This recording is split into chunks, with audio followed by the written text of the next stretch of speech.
રાજકોટના નાગેશ્વર વિસ્તારમાં એક કરુણ ઘટના સામે આવી છે।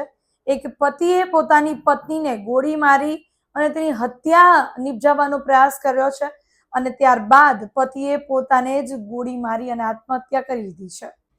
પત્નીના તેના ભત્રીજા સાથે પ્રેમ સંબંધને કારણે પતિ અને પત્નીમાં છેલ્લા 1.5 મહિનાથી ખૂબ જ ઝઘડાઓ ચાલતા હતા। પત્ની 20 વર્ષના દીકરાને તેમજ પતિને છોડીને પોતાની સહેલીના ઘરે રહેવા ચાલી ગઈ હતી। આજે એટલે કે 15 નવેમ્બરે જ્યારે તે યોગામાંથી પરત આવી ત્યારે પટાંગણમાં જ પતિ અને પત્ની વચ્ચે ઝઘડા થયા હતા।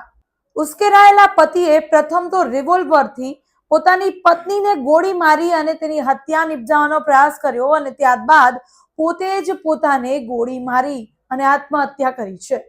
પત્નીની હાલત ગંભીર છે અને તે સારવાર અર્થે ખાનગી હોસ્પિટલમાં ખસેડાઈ છે। પોલીસને સ્થળ પરથી 3 કાર્ટીસ મળી આવી છે અને કુલ 4 રાઉન્ડ ફાયરિંગના હોવાનું પણ જાણવા મળ્યું છે। એસીપી રાધિકા ભારાઈ મુજબ આ ઘર કંકાસનો મામલો છે। એસીપી રાધિકા ભારાઈ મુજબ આ ગૃહ કલેશનો મામલો છે। મૃતકની બહેને આક્ષેપ કર્યો છે કે તે પત્ની, ભત્રીજો અને અન્ય 2 મહિલાઓ મળીને મારા ભાઈનો જીવ લીધો છે। સોનું, પ્રોપર્ટીના કાગળિયા અને અન્ય 5 લાખ લઈ ગઈ હોવાનો પણ આરોપ કર્યો છે। તેની માંગ છે કે બધાને કડકથી કડક સજા મળે અને સરકાર આ મામલે સારો નિર્ણય કરે। તો આવા જ સમાચાર જોવા માટે જોતા રહો રંગ છે રાજકોટ।